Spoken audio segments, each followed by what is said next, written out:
We have finally finished the laundry room. I'm so excited. This is the first room that we've actually finished in the house. If you would have told me a few months back that this would be the first room that would be completely done, I would have never believed you, because I just thought that the kitchen and the bathroom were so much more important. But then we were using a vintage ringer washer for a while. The housing actually went out on that, and so instead of getting that fixed, we decided to just go ahead and take her close to the laundromat.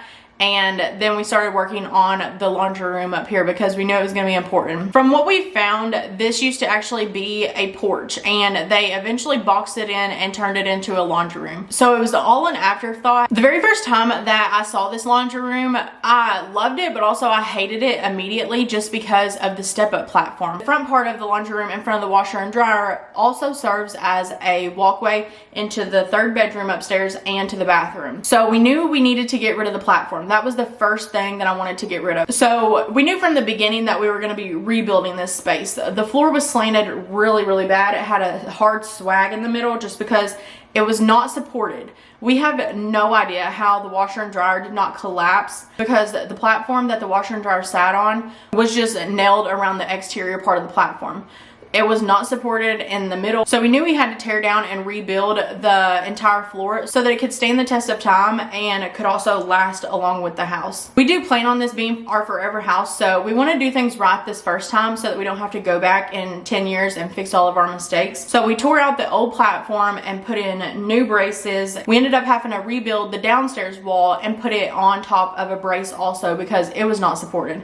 So we had to rebuild one wall and then this floor up here. A lot of people ask why we didn't build the floor up to be level with the bedroom and the bathroom floor, and that's because of how the ceiling is built. If we were to build this up to be level with those floors, then this room would only be about 6 foot, and Ben is actually 6 foot tall, so it would be very difficult for him to be in here and just not hit his head on the light fixture or whatever. And it's got slanted ceilings, so that makes it even worse. So we ultimately decided to stick with the steps instead of the short ceilings. We actually got these wood floors out of an 1876 house that was about to be tore down. It was actually a house that we once looked at buying at one point, but decided not to. It was just too far gone.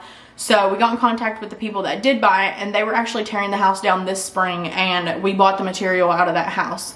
So the beadboard that you see on the walls and then the floor is all from that house. We wanted the poplar flooring out of that house because our floor in the rest of the house is poplar. A lot of people think it's heart pine or pine, and it's not. It's actually poplar flooring. So we wanted to try and just stick with the poplar flooring and get everything to match the best that we could, especially with the age of the house. Our goal with this house is to restore it as much as we can, but also make the changes needed so that it can fit us and our lifestyle, since we do plan on this being our forever house. So we want to be comfortable here, but we also want to keep those important factors and the house's charm. I decided to go with oiling the floors, and I decided to go with linseed oil. The dry time is a lot shorter than tung oil, so that's ultimately why I decided to go with linseed oil. But I love the look that it gives. It just brings out the wood grain, and it gives you that super matte finish. This space is such a small space that whenever I do re-oil it, it will not take more than 10 minutes to do, just because it is so small. They kept the original lap siding in here, so it was really important to me to keep those features also, just to help tell the story of the home. I didn't even finish painting the inside of either of the bedroom or the bathroom door, just because those rooms have not been worked on yet at all. Like, the laundry room is only done because it's the laundry room and it's upstairs, but we don't plan on working on the rest of the upstairs. It'll probably be at least another year before we work on any other rooms up here on the second floor, which is fine.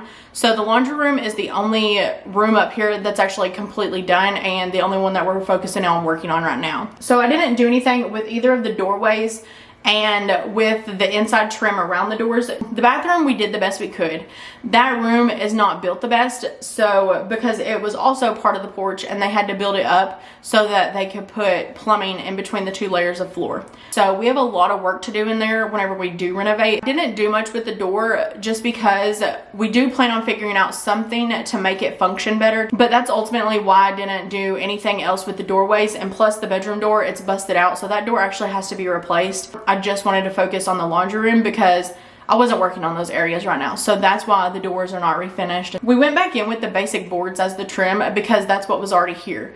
We didn't see a purpose in changing it just because that's what they had. We think this space was turned into a laundry room around the 50s, 1950 or so. So what they had in here was a 1x6 pine board. So we decided to just stick with that and go back in with that same trim to trim out this room. And that was another feature that we wanted to keep because there are several different types of trim in the house. So we just decided to stick with this one because this laundry room is very basic, and in the rest of the house we have more ornate trims and they just didn't match the space. So we wanted to stick with what they originally had. I wanted to make sure that I had somewhere that I could put my fabric softener and laundry soap and just other laundry supplies. This space you can see everywhere from in the house. So you can see it from the bedroom, you can see it from the bathroom.